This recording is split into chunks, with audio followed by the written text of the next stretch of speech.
Kinley mobile mobile mobile mobile mobile Kinley mobile बेच साइकिलिया Kinley mobile बेच साइकिलिया दे बोला बरवा के पास हम मनाई नया साल भरवे के साथ हम मनाई नया साल भरवे के साथ किनली मोबाइल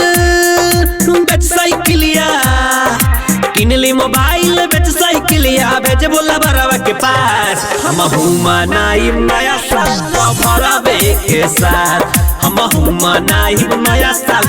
भरवे के साथ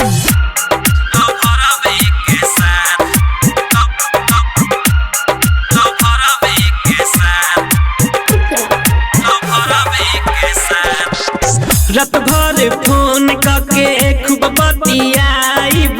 संगे हम ओकरा सो पिकनिक मनाइब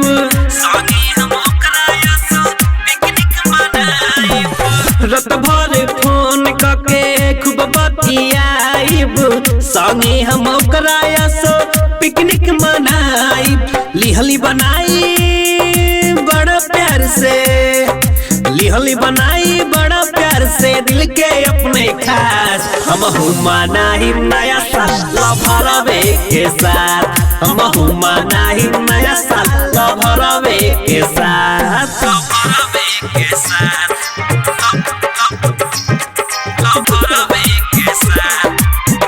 अंकिता डिजिटल रिकॉर्डिंग स्टूडियो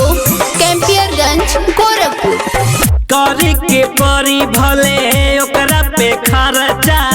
रहे के चाही हमरा प्यार के चर्चा रहे के चाही हमरा प्यार के चर्चा करे के परी भले ओकरा पे खर्चा रहे के चाही हमरा प्यार के चर्चा नितिन समरिया पिंकू सहानी नितिन समरिया पिंकू सहानी दिल के ही आसास हम मनाई नया साल भरवे के साथ हम मनाई नया साल भरवे के साथ किनली मोबाइल